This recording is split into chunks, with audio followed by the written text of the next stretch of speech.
to get this camera figured out on the computer here. Yeah, it took me a while to figure it out.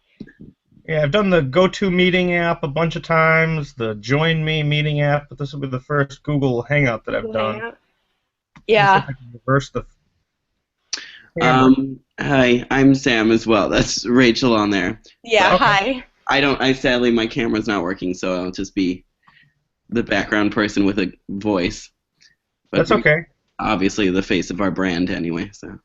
Yeah, well, I got my camera, but it's not the correct one. It's looking at the desk and not the actual camera pointed at me. So let me see if I can figure this out here in a second. Settings, Bless me.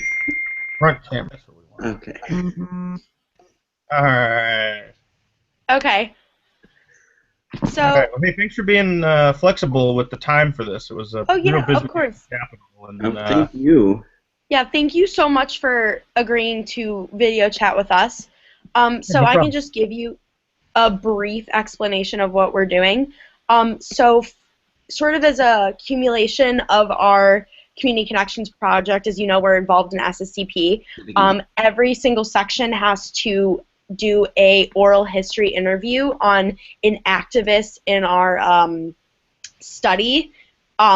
And Ms. Barr provided us with a list of people, and we found you very interesting when you came to talk to us, and we wanted to sort of delve into the topic further. Sam, I don't know if you have anything to add on that. Yeah, that was a pretty good summary. So we're just going to ask a couple pre-prepared questions. We also have some more in-depth questions. These are kind of broad that will kind of focus in on the issues that you've talked about and that we've been focusing on in SSDP. Yeah, sounds good to me. Fire away. Okay, so the first one is, what are the social issues that concern you? The social issues that concern me. Access to clean water, poverty, the environment, mass incarceration, voter apathy. Fantastic. Okay. And personhood. That's a good one. yeah. And how did you become involved with this things you do specifically in the Capitol and advocacy in general? Well, I started doing a lot of research in both high school and college about the war on drugs and cannabis prohibition. And the more research I did, the more that I felt that this was a law that needed to be changed. And I guess I just started volunteering with the Illinois chapter of Normal and going to some meetings. And I was quite unimpressed with the political mobilization of the people that were putting on the meetings. I thought the people were, extremely bright and educated, but if we were going to get together and talk about changing a law, we needed to actually do something to try and change the law besides just talk about it. So I started just getting more involved in the political process. My brother had run for state representative around the same time, so I really got to see how easy it was to get involved in state and local politics. And then I just realized that there weren't many people talking to the lawmakers about ending cannabis prohibition and legalizing pot. Okay. Rachel? Yeah, so would you say that that was sort of the first moment for you when you wanted to become involved, or had you sort of heard about this topic like when you were younger, like around our age, and sort of developed an interest, or did you recognize it more when you were older?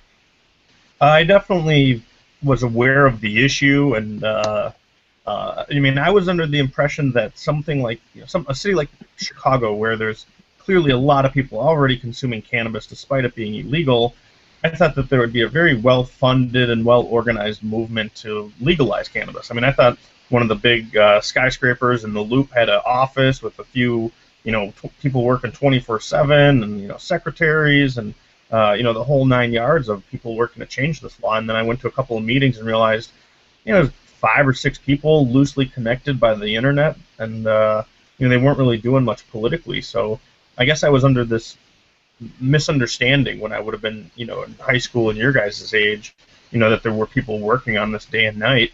And then as I got older and started thinking, oh, this is a good thing to get involved with, it was an eye-opener that there just weren't people working on it that much. I mean, there were people who wanted this to change, but they weren't doing much to actually try and change it.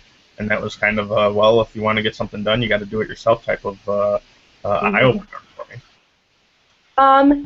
Who have you met as you have engaged in the struggle that has inspired you or supported you? I've definitely met a lot of patients that have inspired me. Some of these people are just trying to survive with some very difficult conditions and hardship, and they still are active. They were still coming to the Capitol and trying to talk to these lawmakers about changing this law. And then you'd go and hang out with some of my friends that smoked cannabis, and you talk to them about getting involved, and oh no, they're too busy. They don't believe in the political process. All these politicians are crooks. And here are these patients with cancer and multiple sclerosis were going through extreme physical hardship to come to the Capitol to try and change this law. But then other people who wanted this law to change, who were very able-bodied and financially well off enough that they could have taken a day off of work to do this, just simply wouldn't. And then there's other people that have inspired me. I mean, Ms. Barr is a big inspiration, educating the kids and continuing to show young people that they're the ones that are often a pawn in this type of a movement where you have so many people talking about what message does this send children or teenagers. And I often tell folks, I mean, at least when I was in high school, anybody that wanted to smoke pot could buy pot from somebody else that was selling it that was their own age.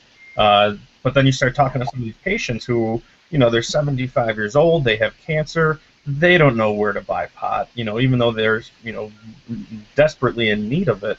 So I think that the people who really try and educate and mobilize both teenagers and the college-age crowd, those people are an inspiration and really planting those seeds to blossom into activists later on in life.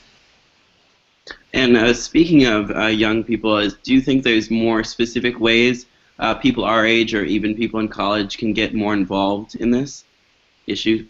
Definitely voting, contacting your state lawmakers, both your state representatives and state senators, and talking to them about what message this does send to people your age. Getting involved in political campaigns, showing up at a fundraiser, because even if you can't afford to pay for the fundraiser, they're probably not going to turn you away at the door if you say, hey, I want to support this candidate, but I can't afford the $150 entrance fee. Yeah. Would you mind still letting me in so that I can help the campaign? They'll probably let you in, and then you might get a little bit of face time with the lawmaker, and that's when you can really show them your values, and not just on this issue, but anything politically at that point. What would you say would be the most difficult part of your work in advocacy? Dealing with the political realities that this type of change in policy takes time. Having to go back to our supporters and trying to explain the real intricacies of the political process and lobbying and the negotiations that have to come through, because so many people feel like, hey, this is a no-brainer. What's the big issue here? What's the controversy? But there's a lot of interests at stake, and lawmakers really try and do a fair job of examining each of those interests and weighing them in a cost and benefit analysis. I mean, that was extremely difficult when we were dealing with sick people, trying to get them access to medical cannabis, where you'd have lawmakers would tell them, hey, I don't think you should be a criminal for using medical cannabis, but I just can't vote for your bill. I would like to vote for your bill, but I can't. And, most people don't think that lawmakers are kind of put in those positions, but in reality, especially in Illinois, there's a lot of lawmakers that just have to do what they're told even after they're elected. And would you say that there was a single experience that was the most difficult for you, where it seemed that it was going to be hard to continue with your work, or it sort of seemed like there was a big bump in the road? I mean, there's definitely hardship when it comes time to pay the bills, and you're not making any money doing this. I mean, I'm a volunteer with the Illinois chapter of Normal, and have been doing it on a volunteer basis for the better part of 10 years. There were a couple of years where I got some grant funding to pursue this type of legislation, but that's always a hardship, is figuring out how am I going to pursue what I think is important in this political realm, but still keep a roof over my head and the lights on in terms of paying those type of bills. Other big bumps in the road would be times when the medical bill would get voted down, and we'd be at the Capitol and there'd be patients there, and you'd be 1 or 2 or 3 votes away from passing the law, but it doesn't get through, and it's sad. It was frustrating, and you have to regroup.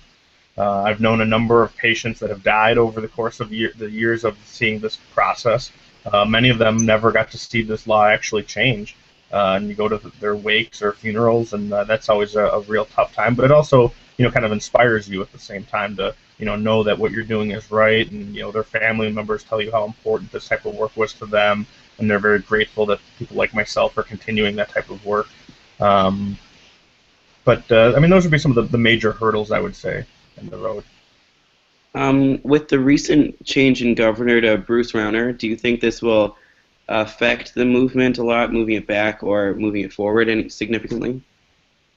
I definitely don't think it's going to move it back too much. A lot of times when you see divided government, what ends up happening is that the two parties end up having to work together a little bit more because previously, when it was just like in Illinois, a democratically controlled legislature and a democratically controlled governor, anything that the Democrats do, the Republicans are going to hold it against them in the next election. Whereas with the Republican governor, if it's something that the governor is going to support, he's going to make sure that there are going to be other Republicans voting for the bill. So you actually get to see a little bit more cooperation between the two parties. With this specific issue in terms of cannabis policy or drug policy, I don't think the governor is very friendly towards it at all. Everything I've heard about the medical program is that he's unreceptive and unfriendly towards it. At the same time, he's looking to cut so much of the budget, though, when it comes to something like adding revenue through the legalization and taxation and regulation of cannabis, I think that that's something that ultimately will be on the table and become more and more attractive as these budget cuts become more and more real every year that he's in office. And something that we've been talking about in history class is the difference between states' rights and national rights. So in terms of the legalization of medical marijuana, do you believe that this is something that should be handled by the state's governments or the national government? And what do you think about what the national government has done so far in terms of legalization? Well, I definitely think it's something that the states should be handling because they're the ones that are really changing these laws. Unfortunately, though, most medicine is regulated on the federal level. And even if you look at alcohol, tobacco, they're both regulated much more on the federal level than they are on the state level. But I mean, I think that there's a good argument to be made that as more states change these policies, the federal government will react and change their policies. I mean, that's historically what happened with alcohol prohibition.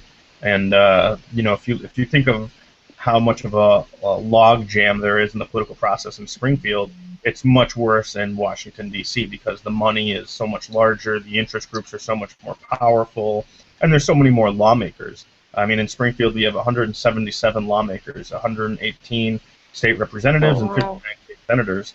In Washington, D.C., you're looking at 435 congressional representatives and 100 senators, U.S. senators. And each of them is somebody that you need to talk to and convince that this is the right thing to do. And at the same time, there's so many other people trying to talk to them about so many other different issues, whether it's, saving the pandas or making sure we have access to clean water or making sure that the seatbelt laws are being upheld and, various other interest groups that are there vying for their attention.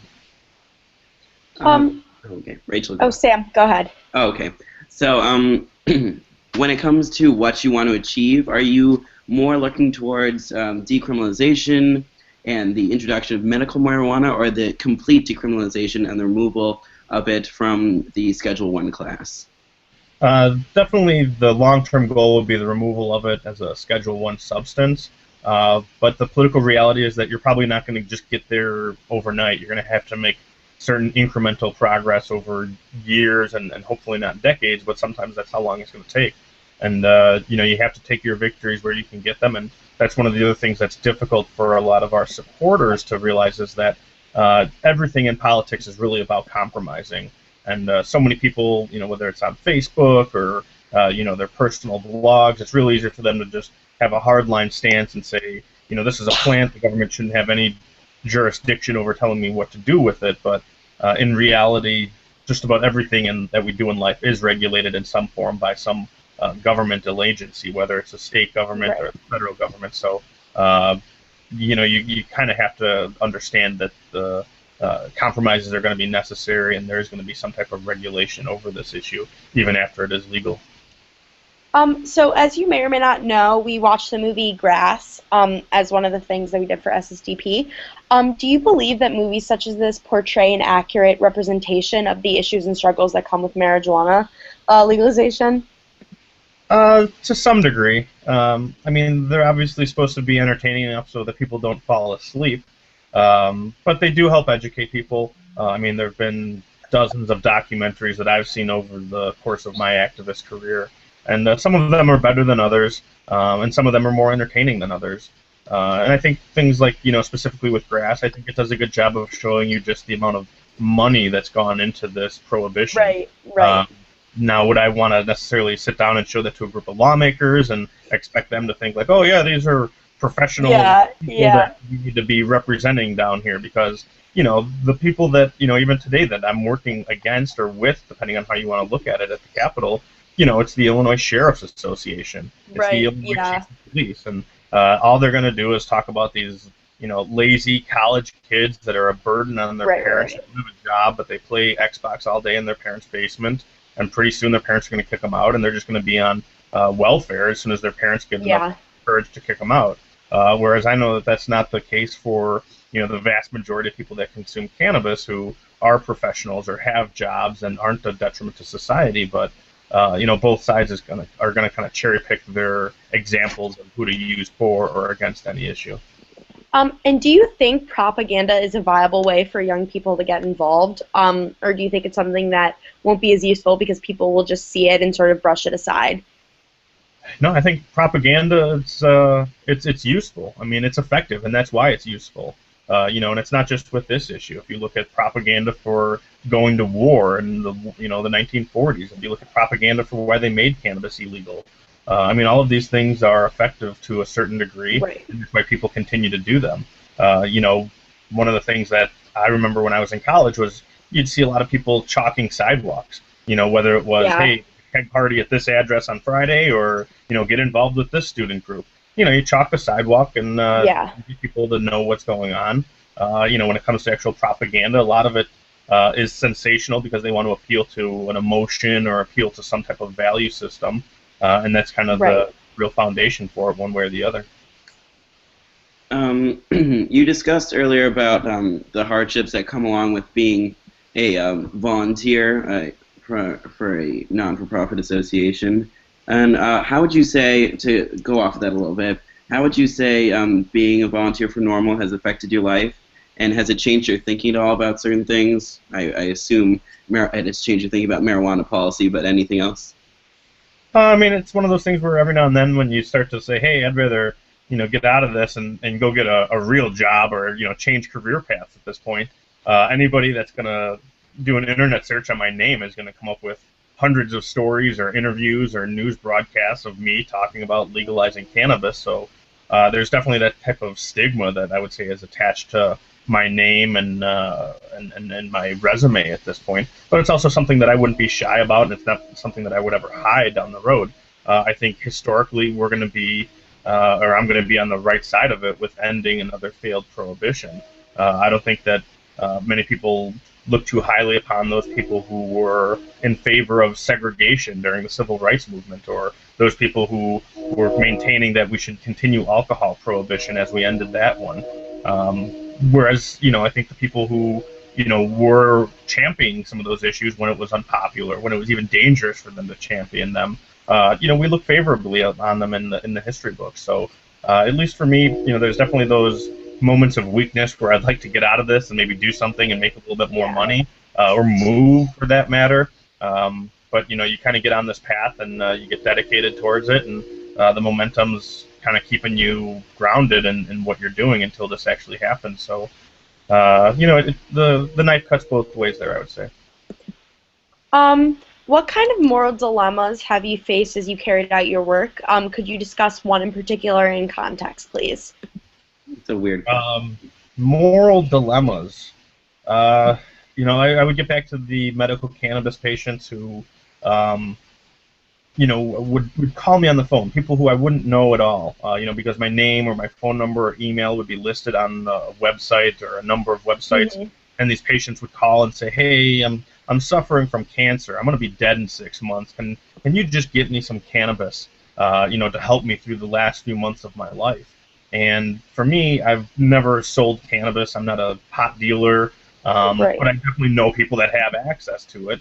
And there's that moral dilemma of, do I trust that this person is being honest with me and try and set them up with somebody who might be able to help them, or do I just kind of play the same card of, hey, that's not what I'm doing this for? You're going to have to find that somewhere else, because if I started helping everybody out that asked me about those type of things, I would have gotten arrested a long time ago through some type of sting operation. Right. Yeah. Or, you do it once and then you do it twice, then all of a sudden you got 3 dozen more people calling you looking to get medical cannabis, and not all of them are that sick. But that's definitely one of those moral dilemmas where I knew people who could have helped them out, but I wasn't willing to really make that connection for them because of the legal repercussions I would have faced. But yet these people were sick and dying in a lot of cases. And what is your opinion on dispensaries? Because I know just from people that I know who live in California that many kids in high school are getting fake medical marijuana cards. I don't know if that's proper terminology for them. Do you think that that's a risk versus reward situation where having the dispensaries is better than all the people who are illegally purchasing medical marijuana not to use medically? Yeah, I mean, I think that, for every 5 instances of somebody abusing the system, you can probably find 1 or 2 instances of something very good happening from that dispensary being there. And I think that as long as there are some patients who are getting access to this medicine who otherwise wouldn't have access to it, again, especially given the relative safety of cannabis, people aren't overdosing and dying from it.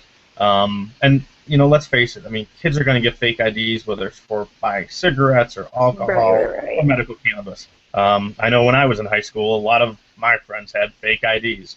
It was just part of the coming of age and being at that stage in life where you wanted access to these substances and you legally weren't allowed to have them, but there were ways to go around that. You're always going to find people who want to bend or sometimes break the rules.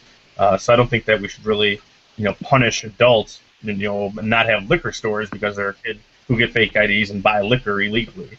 That just doesn't seem appropriate towards those adults who want to responsibly consume alcohol-based beverages. Right. Okay. So recently, states such as Colorado, Alaska, and Washington have legalized it completely for recreational use. And do you think this should be the goal of many states right now, or should we strive for medical marijuana before, or if we even should strive for stuff that has been happening, such as in Colorado and other states? Well, I think you strive towards that end goal of full legalization like Colorado or the other states that you mentioned. But the political reality is that it'll be much easier to get there by having a medical cannabis program first. If you look at the polling data, medical cannabis consistently polls much higher of people in support of it than legalizing cannabis entirely. And I think that, when it comes to who should have access to this substance first, the people that are sick should definitely be the first ones in line to get this medicine. The people who just want to relax at the end of the day and consume it, it's great that they should be able to have this too, but to deny for 2 or 3 or 5 years those people with cancer to have access to this because you're not willing to tolerate a medical program in your state and you just want full legalization, you're doing a disservice to those patients who are sick and dying and that could benefit medically from it. And I know that this is a little bit unrelated, but in addition to looking at marijuana legalization, we've sort of talked about the idea of any positive change. And we went to this place, I don't exactly remember the name of it, where they provided clean needles and clean gauze and clean canisters for people who use heroin.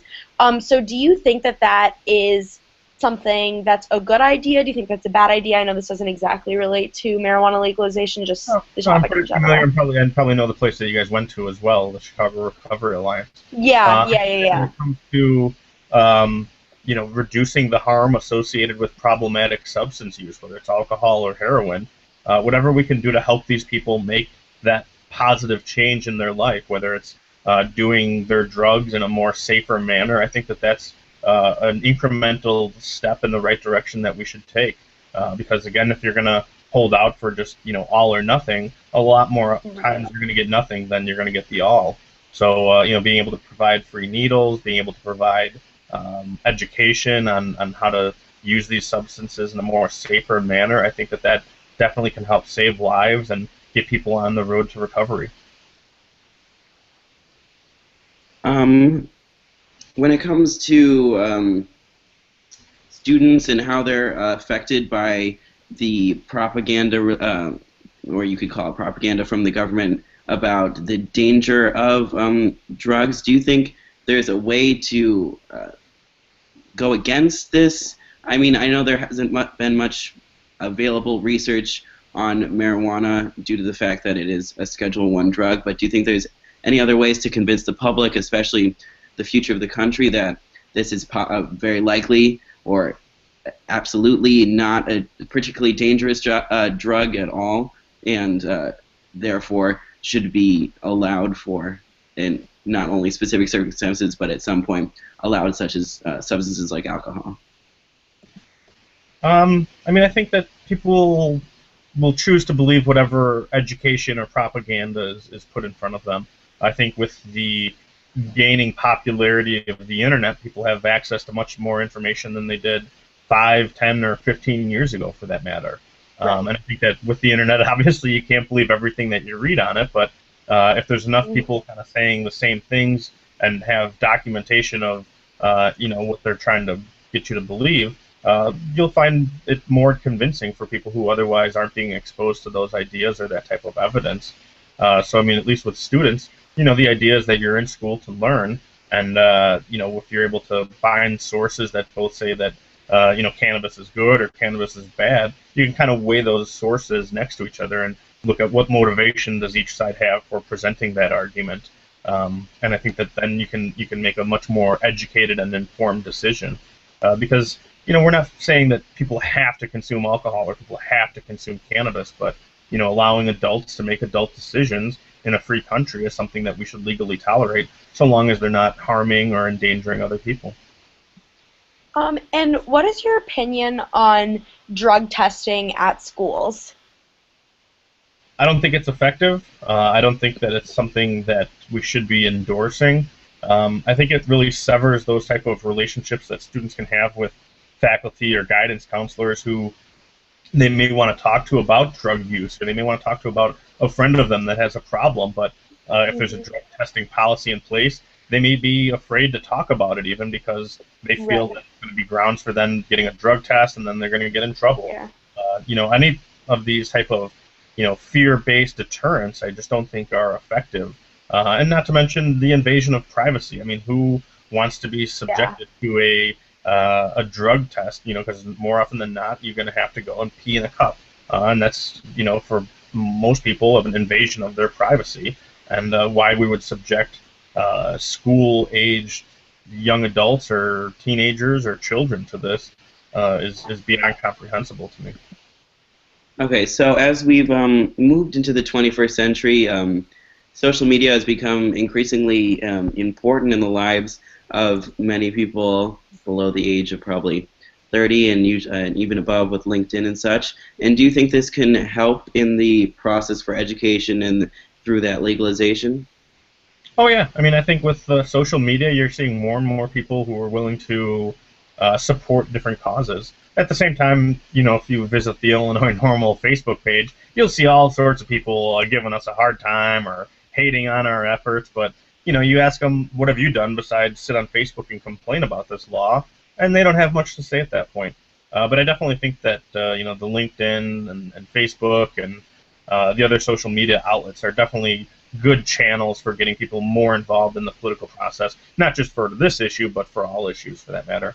The only problem or downside is that rumors or misinformation can spread like wildfire. Yeah. And that's where people aren't doing their due diligence. They just see something that they think is awesome, they share it, and they don't even bother to read it and realize, hey, that's a story in The Onion, it's satire, it's not truthful. But then it's by then it's already caught 3 other friends' eyes, and they've shared it, and it just grows like wildfire.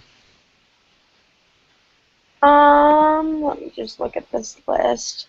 I know this is kind of a weird question, but do you think that it's appropriate for kids who are in high school and who are younger to formulate really strong opinions about the legalization of marijuana? Like, do you think that they're old enough to be able to make those sort of decisions, or do you think that they need more experience and more education?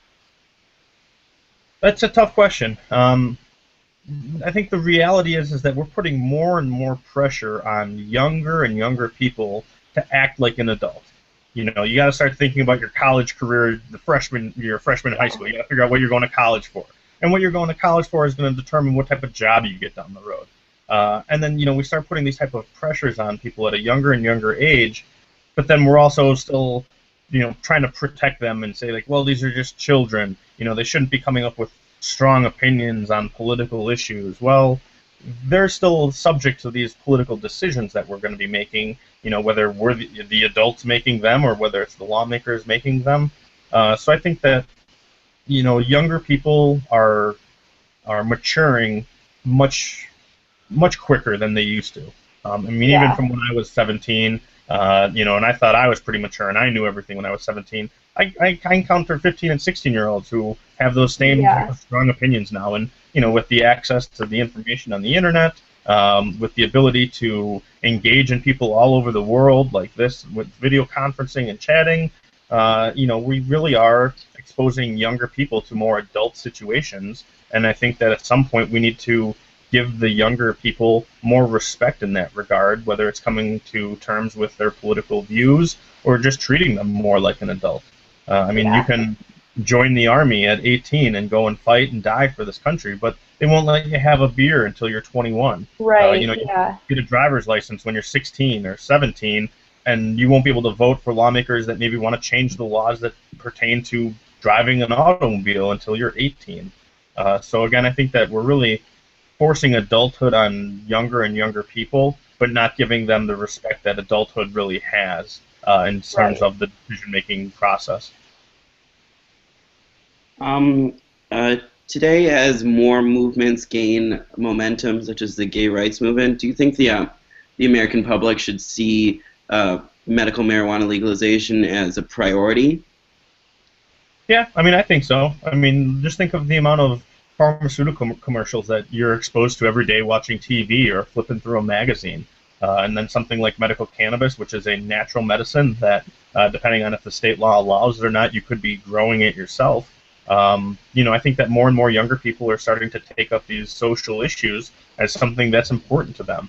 I mean, I'm not sure how many of you or your classmates have opinions on, the World Trade Organization, but I'm sure you and your classmates probably have opinions on cannabis policy. So I see those as, I don't see any reason why we should prevent young people from having opinions about political stuff or getting involved in the political process, because Right. the laws do affect you, whether you're an adult or not. And connected to this, do you think the pharmaceutical industry will be a strong barrier in the legalization of this, as they have a large stake in the pharmaceutical industry, obviously, and would lose a lot if this drug were legalized?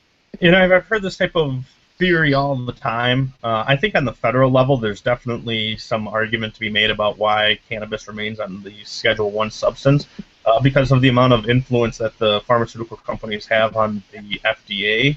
But at least on the state level, it's not like we really saw a lot of opposition from the pharmaceutical industry when it came to medical cannabis. I mean, they may have been spreading a little bit of money around to some of the lawmakers that were opposing us, but it wasn't like they were actively walking through the halls telling lawmakers not to vote for our bill or testifying against us in committee. But that being said, I think on the federal level is really where their influence is the greatest. And this sort of relates to a question that we asked previously. What is a piece of advice that you would give to someone who's looking to get really active in this movement? Um, I mean, don't forget about your other priorities and other values, because this can be really encompassing and it can really engulf everything that you do. I mean, I never set out to be a cannabis activist when I was in high school or college. You just kind of get on this path and you realize that nobody's really doing this, even though now there are more people doing it. But it's just really easy to kind of get sucked into it and forget about other things that you value or other priorities. But then also, you got to find a way to make a living with this. I mean, you're not going to Right. do it good if you're, one of those people who's a cannabis activist, but then you're on the social services, and the welfare, because somebody's going to dig that up and throw it against you at some point. So, I mean, I would say just don't lose sight of your other goals and other priorities, even if this is one of your higher priorities, and changing these policies is one of your goals. It's better to be a much more well-rounded individual than be this, extremely fine-tuned expert in just one single thing, but then you can't go out and have pizza with your friends and hold a conversation without getting back to the one thing that you're kind of obsessed with in your everyday job or life.